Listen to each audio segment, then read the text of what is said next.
আসসালামু আলাইকুম।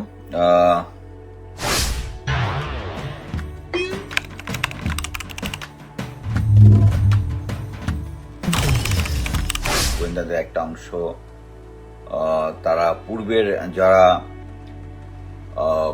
ফ্যাসিস্ট হাসিনার পক্ষে ছিল এবং তারা দেশকে একটু অস্থির করার চেষ্টা করতেছিল, ওই ব্যাপারে কোনো কার্যকরী গ্রহণ করতেছিল না। বাট আমি যেটা জানলাম যে এখন situation under control in a sense. আমি প্রথমত বলি যে আমি অ্যাকচুয়ালি এই পরিস্থিতি জন্য আমি এই অনেকদিন পরে আমি অ্যাকচুয়ালি আবার ওয়াকার স্যারকে অভিনন্দন জানাবো যে উনি যে কিছুদিন আগে একটা মিলিটারি একাডেমি বাংলাদেশ আর্মির একটা প্রমোশন বোর্ড হয়েছে, প্রমোশন বোর্ডে যারা এই ফ্যাসিস্ট হাসিনার আমলে যারা ডিপ্রাইভ ছিল তাদের একটা প্রমোশন বোর্ডের আয়োজন করেছিল, যারা সুপার সিলেক্ট ছিল তাদেরকে, এবং উনি খুব সফলভাবে ওটা করেছেন এবং যারা ডিজার্ভ প্রমোশনের তাদের সবাইকে উনি প্রমোশন দিয়েছেন।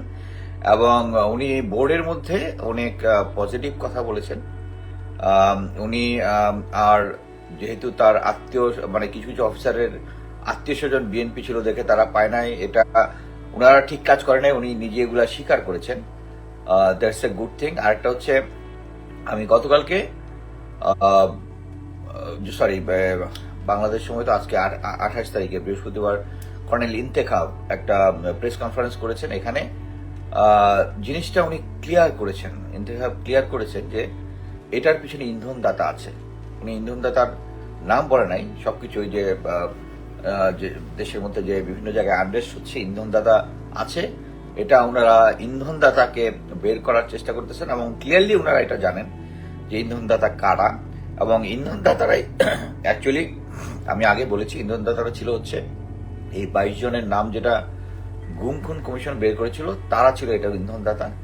এবং তাদের মেইন এম ছিল দেশে একটা অরাজকতা পরিস্থিতি তৈরি করে, এবং তাদের একটা এম ছিল যে 72 ঘন্টার মধ্যে অরাজকতা তৈরি করে সেনাবাহিনীকে দিয়ে ক্ষমতা গ্রহণ করানো, যেটা ওয়াকার স্যার রাজি হননি। এখন পর্যন্ত আমি যেটা জেনেছি রাজি হননি। শুধু তাই না, এখন উনি সেনাবাহিনীর সাথে আরো সম্পৃক্ত হয়ে সেনাবাহিনীর যারা মিড লেভেল অফিসার, যারা মূল স্তম্ভ সেনাবাহিনীর, তাদের পক্ষে দেশকে এখন আমি কনফিডেন্ট যে এখন থেকে আপনি দেশকে একটা স্থিতিশীল পরিস্থিতি যেতে দেখবেন।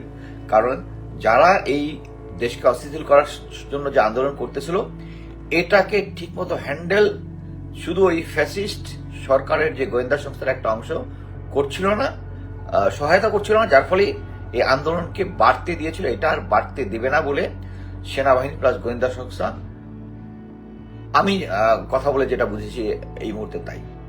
এবং এটার ইম্প্যাক্টটা হচ্ছে ওই সেনাপ্রধানের একটা ভাষণ যখন উনি ওই প্রমোশন বোর্ডে দিয়েছেন, এবং বোর্ডটা উনি ক্লিয়ার ভাবে করেছেন। এটার মধ্যে কোনো ফ্যাসিস্ট হাসিনার যারা দোষর তাদেরকে এখানে আনেননি, উনি যারা ডেপ্রাইভ তাদেরকে দিয়েছেন। এবং এই কর্নেল ইন্তেখাবের যে প্রেস রিলিজ যেটা দেখেছি, উনি যে বক্তৃতাটা দিয়েছেন, উনি ক্লিয়ারলি বলেছেন যে এটার মধ্যে ইন্ধন এক দাতা আছে, এবং ইন্ধন দাতাটাই হচ্ছে, উনি মুখে বলবেন না কারণ এটার মধ্যে যেহেতু এক্স মিলিটারির লোকজন আছে, এবং যে ওই 22 জনের নামটা বের হচ্ছে এটাই।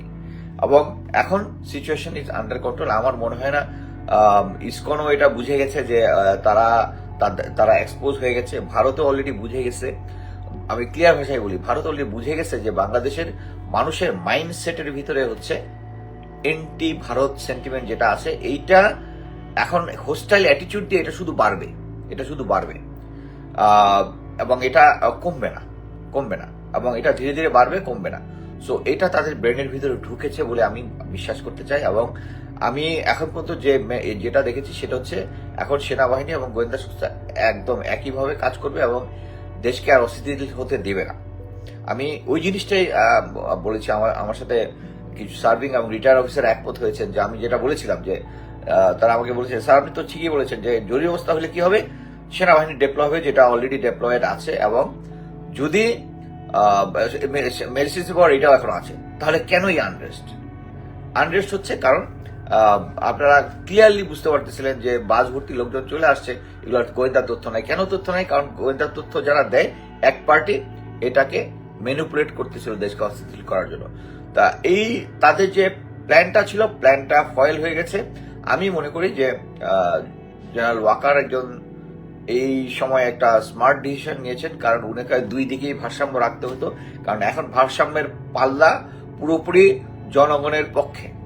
জনগণের পক্ষে আপনারা যে সমস্ত তথ্য পাচ্ছেন, ভারতীয় বাহিনীরা বাংলাদেশের বর্ডারে চলে আসছে, এগুলোর কোনো ক্রেডিবল ইনফরমেশন, মানে ক্রেডিবল কোনো কিছু এখন পর্যন্ত সরকারিভাবে পাওয়া যায় না। তো এগুলাকে আপনি ধরে নেবেন যে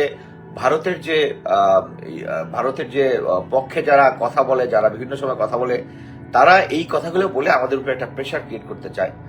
আমি ডক্টর কলিমুল্লাহকে কয়েকটা ইয়াতে বলেছিলাম যে এই সমস্ত কথা না বলার জন্য।